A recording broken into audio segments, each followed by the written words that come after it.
जिस तरह हमने एडिटिव आइडेंटिटी के केस में हमने बात की थी कि लेट्स से हम 4 के अंदर क्या वो नंबर है जो ऐड करें हमारे पास आंसर जो है वो 4 ही रहे, यानी 4 अपनी आइडेंटिटी को लूज ना करे। तो हमने बोला था जी 0 एक ऐसा नंबर है हमारे पास जो कि रियल नंबर में एग्जिस्ट करता है कि जो जिस नंबर के अंदर भी ऐड किया जाता है वो अपनी आइडेंटिटी को लूज नहीं करता। 4 जो है वो 4 ही रहता है, हालांकि हम उसके अंदर एक नंबर ऐड करते हैं जो कि क्या है 0, और 0 को हमने बोला था 0 is called additive identity, A for additive then identity, ठीक है। इसी तरह मल्टीप्लिकेशन में भी हम देखते हैं कि 4 के साथ अब क्या चीज़ मल्टीप्लाई कराई जाए, ठीक है। यानी बात करेंगे कि 4 के साथ हम कौन सी ऐसी चीज़ मल्टीप्लाई कराएं कि हमारे पास आंसर जो है वो 4 ही रहे, ठीक है। अब हम देखते हैं लेट से अगर हम 0 मल्टीप्लाई कराते हैं 4 के साथ, लेट से हम 0 को लिखते हैं कि 0 अगर हम मल्टीप्लाई कराएं तो हमने देखा है कि जो मल्टीप्लिकेशन है वो बेसिकली एडिशन है। अगर 4 multiply by 0 mean 4 times of 0, यानी 0 को मैं 4 दफ़ा ऐड करूं, तो अगर मैं 0 को यहाँ पे 4 टाइम्स ऐड कर भी लूं तो मेरे पास 0 ही रहेगा। तो मालूम हुआ कि 4 मल्टीप्लाई बाय 0 जो है वो 0 ही रहता है, इसलिए 0 जो है वो ऑप्शन गलत है, ठीक है। फिर हम नंबर लाइन ड्रॉ कर लेते हैं कि हम एक नंबर फाइंड आउट करेंगे कि जो मल्टीप्लिकेशन में भी हमारे पास यही बिहेवियर हमें शो करे, ठीक है। लेट सपोज ये हमारे पास नंबर लाइन है, ठीक है, हमारे पास 0 है, लेफ्ट साइड राइट साइड पे सारे पॉजिटिव नंबर्स 4 5 और इनके दरमियान भी नंबर हैं जो पॉइंट्स में अवेलेबल हैं, ठीक है, -2 -3 -4। तो लिहाजा पॉजिटिव इन्फिनिटी ये और ये नेगेटिव इन्फिनिटी, तो लिहाजा हम ये बात करना चाह रहे हैं, ठीक है। यहाँ पे देखना चाह रहे हैं कि फिर कौन से वो नंबर्स हैं जो कौन सा नंबर है जो रियल नंबर में एग्जिस्ट करता है जिसको अगर हम 4 से मल्टीप्लाई करें हमारे पास आंसर क्या आ जाए 4 आ जाए, ठीक है। तो हम देखते हैं कि अगर हम लेट से -1 से करते हैं तो -1 से -4 आएगा, ठीक है। -1 से वो नंबर -4 आएगा तो -4 लिहाजा नहीं हो सकता।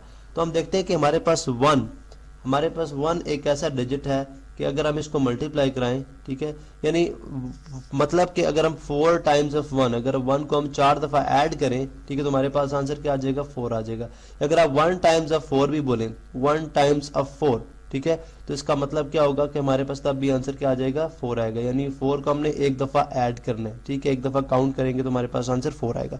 Then 1 is called multiplicative identity, 1 क्या कहलाएगा मल्टीप्लिकेटिव आइडेंटिटी कहलाएगा, ठीक है। तो लिहाजा हमने यहाँ पे बात थी वो अंडरस्टैंड की कि हम इसको डिफाइन फिर इस तरह से करते हैं कि लाइक फॉर हम इस तरह से बात करेंगे जी कि for A belong to real numbers, ठीक है, for A belong to real numbers there exist a number, कौन सा नंबर एग्जिस्ट करता है 1 बिलोंग टू रियल नंबर, ठीक है, सच दैट कि a multiply by 1 is equal to 1 multiply by a जो है वो क्या कहलाएगा a ही होगा, ठीक है।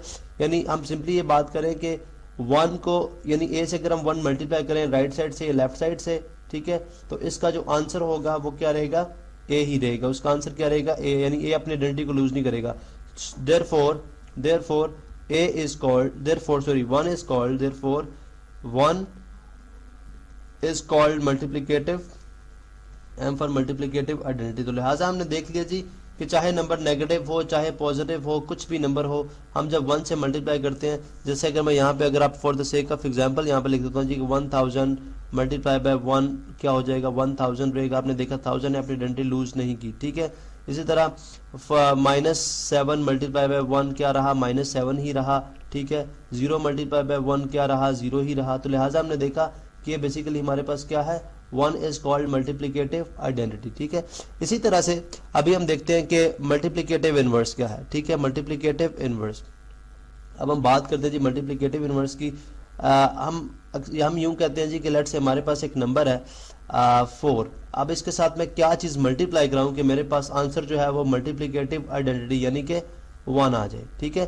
तो अब अगर मैं यहाँ पे let suppose number line draw करता हूँ तो मेरे पास नंबर लाइन पे भी कोई ऐसा एक पॉइंट नहीं है 0 1 2 3 कि जिसको मल्टीप्लाई करने से मेरे पास जो है आंसर जो है वो 1 आ जाए, ठीक है। लेट सपोज मैं -1 को मल्टीप्लाई करता हूँ वो -4 आता है, -1 ऑप्शन गलत है, ठीक है। अब मेरे पास चूंकि हम कहते हैं कि एडिशन जो डिवीजन और मल्टीप्लिकेशन है, ठीक है, दे क्लोज हैं। किस तरह से हम बात करते हैं जी, अगर मैं 4 मुझे यहाँ समझ आती है कि अगर मल्टीप्लाई की बात तो समझ नहीं आती, लेकिन अगर मैं 4 को 4 से डिवाइड कर दूं तो मेरे पास आंसर 1 आ जाएगा, ठीक है। अब यहाँ से हम कॉन्सेप्ट निकालते हैं। अगर आप देखें 4 डिवाइडेड बाय 4 जो कि एक्चुअली क्या है 4 मल्टीप्लाई बाय 1/4, ठीक है, 4 मल्टीप्लाई बाय 1/4 है, ठीक है। यानी अगर आप देखें तो डिवीजन बेसिकली मल्टीप्लिकेशन जो है वो ऑलमोस्ट डिवीजन ही हम जस्ट रेसिप्रोकेट करते हैं। अगर आप देखें इक्वेशंस को सॉल्व जो क्वेश्चंस को सॉल्व करते हुए भी डिवीजन के साइन को मल्टीप्लिकेशन में कन्वर्ट करके अगली नंबर को रेसिप्रोकेट करके उसको सॉल्व करते हैं, ठीक है। एक्चुअली हम मल्टीप्लाई करते हैं, तो लिहाजा यहाँ पे हमें समझ आई कि 1/4 जो है अगर मैं मल्टीप्लाई करूँ 4 के साथ, 4 से कैंसिल आउट हो जाएगा, 1 मेरे पास आंसर आ जाएगा, ठीक है। तो लिहाजा मैं यहाँ पे लिख दूंगा कि जो डिजायर्ड रिजल्ट है वो क्या है 1/4। अब अगर 1/4 को 4 के साथ कंपेयर करें तो हमें ये बात समझ आती है कि 1/4 इज रेसिप्रोकल ऑफ 4, ठीक है। तो 1/4 क्या है, रेसिप्रोकल ऑफ 4। तो हम बात करेंगे जी कि हम यहाँ पे इसको डिफाइन करेंगे कि in a belong to, for A belong to real numbers, ठीक है, for A belong to real number there exist a number 1/a, ठीक है, 1/a सच दैट, ठीक है, यहाँ पे अपने ये बात जरूर लिखनी है, such that a is not equal to 0, a जो है वो 0 के इक्वल नहीं होगा, ठीक है। Such that 1/a is called, ये कहलाएगा फिर हमारे पास, ये कहलाएगा देयरफॉर सच दैट, बल्कि यहाँ पे लिखेंगे such that a is not equal to 0 and a multiply by 1/a, a multiply by 1/a is equal to 1/a multiply by a is equal to 1। यानी चाहे यहाँ राइट से कराओ या चाहे लेफ्ट से कराओ, अगर a को उससे मल्टीप्लाई करने से हमारे पास आंसर मल्टीप्लिकेटिव आइडेंटिटी आएगा, तो then 1/a is called multiplicative inverse, m for multiplicative inverse, ठीक है। अब यहाँ पे हमने बोला a is not equal to 0, तो यहाँ पे अब अक्सर ही ऑब्जेक्टिव में क्वेश्चन आता है कि what is the multiplicative inverse of 0, ठीक है। 0 का मल्टीप्लिकेटिव इनवर्स एग्जिस्ट नहीं करता, ठीक है, बिकॉज अगर 0 का आप रेसिप्रोकेट करते हैं, ठीक है, 1/0 यानी 0/1 को अगर आप इसका रेसिप्रोकेट करेंगे, ठीक है, इस तरह से, तो ये 1/0 होगा। 1/0 क्या कहलाता है हमारे पास, इन्फिनिटी। क्यों, क्योंकि आप देखें कि 0 में से हमारे पास, हम बेसिकली जब बात करते हैं जी कि लाइक 2 आउट ऑफ 3, तो हमें समझ आती है कि 3 में से 2 पार्ट्स, लेकिन अगर 1/0 हो तो हम क्या कह सकते हैं कि 0 में से हमारे पास कुछ है ही नहीं, तो उसमें से 1 पार्ट का होना इम्पॉसिबल है। तो लिहाजा हम बोलेंगे जी कि ये जो कॉन्सेप्ट है ये चीज़ कहलाती है इन्फिनिटी के इक्वल। तो लिहाजा ये आपने लिखना है कि 0/0 का मल्टीप्लिकेटिव इनवर्स पॉसिबल नहीं है, ठीक है, 0 का मल्टीप्लिकेटिव इनवर्स पॉसिबल नहीं है, ठीक है। तो लिहाजा हमने ये बात सीखी थी कि किसी भी नंबर का जो रेसिप्रोकल होता है, लेट्स सपोज अगर मैं बोलूँ जी 4/5 का मल्टीप्लिकेटिव इनवर्स क्या होगा, तो 5/4 होगा, ठीक है। सिंपल इसको